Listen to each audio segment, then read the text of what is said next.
This is an excerpt from the novel A Road Paved in Iron by me, Don Corcoran. A Road Paved in Iron is the first novel in a series of the Voodoo Westerns about Noah, who's a black Union soldier coming down from the north into Louisiana, same time the Union Army is camped in the Gulf of Mexico.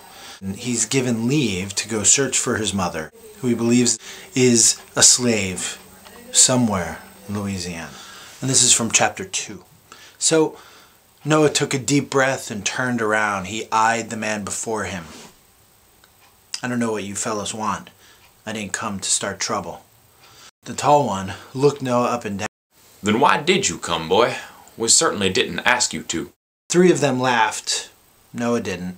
And after a moment, they all could see Noah was settling into his gun, and they all got quiet. At this point, the roughnecks were in the center of the muck-ridden path, looking up the fairway to the rail station in the distance. The taller of the bunch had Noah in his right, and from his left, he heard a voice. "Put down the shooters, boys."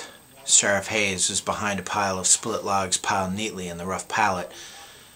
"Nigel, take your friends, wander down to the saloon, tell Gordy to give you a swig on me." Nigel was the talker, lean and sinewy. He had a mouth full of crooked teeth and his hat curled up on one side. He had not worked in weeks and not washed either. Up each morning in the main room of the flop house, he'd eat a couple of yesterday's biscuits and whatever jam or coffee was left behind before Beauregard cleaned up and put out breakfast for other tenants. Most days they walked across the road to the sun as the sun rose behind the livery, parked themselves on a couple of chairs in front of Miller's barber shop, and whiled the days away as if a job was going to slither up and bite one of them on the ankle. Hayes figured this was entertainment, but he couldn't be more wrong. Nigel and the other boys, a rustler calling himself Steer, Manda Whip, and Nigel's cousin Horace, were thinking with their guts, all turning and speaking morning after morning. Only so long a man can eat biscuits and old jellies before he starts thinking of other ways to fill that emptiness. Nigel had his eye on Noah's rig. He saw the leather gun belt as a pound of bacon sizzling on a pan over an open flame, and a feathered bed where he'd find sport with that new filly over at Muster's Inn. Horace, on the other hand, saw a bottle of amber juice in the holster. Didn't quit for days, or until Horace didn't care if it were morning or night. He just wanted to hunker down next to that piano and drink his worries away, having earned the right to squat with hard-earned cash he'd get at Noah's expense. Now, this was business, and until Hayes came along, they figured no one would care if they bushwhacked a dark boy packing heat, a business that they were going to see through to the end. Now, Sheriff, we were just doing our civil duty, relieving the community of that there threat. Nigel's neck swung around to motion to Noah. He kept an eye on the heater at the black boy's side. "Well, thank you, boys, but I think I'll handle it from here," said Hayes, still half behind the logs, with his pistol in his palm and at his hip. We'll be on our way, Sheriff, but you won't begrudge us our reward. Hayes' eyes narrowed. "Get on out of here," he said in a low tone. Nigel's eyes slipped from Noah to Hayes at that.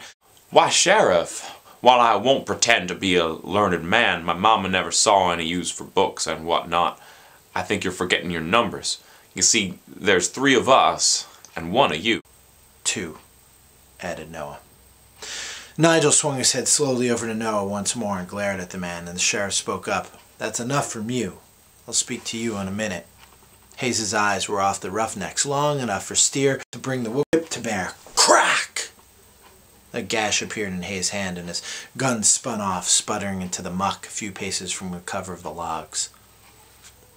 Nigel was looking around. He saw Hayes without his gun and spun to put the black man down.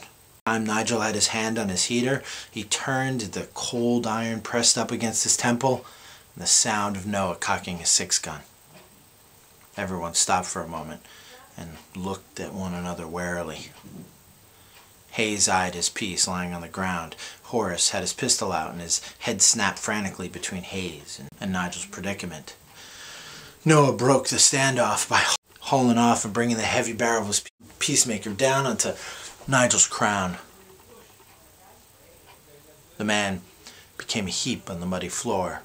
Hayes took the opportunity to dive for his gun. Horace shot, sending Hayes scurrying back into his hole.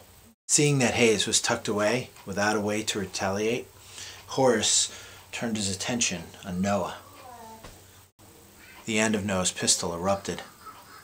Horace was left with a mouthful of smoke. He looked down at his chest, his pistol dangling from one finger. The damage was mingled with grime, coffee stains, and yesterday's breakfast, and it took a while for the dark cloud to grow from the wound.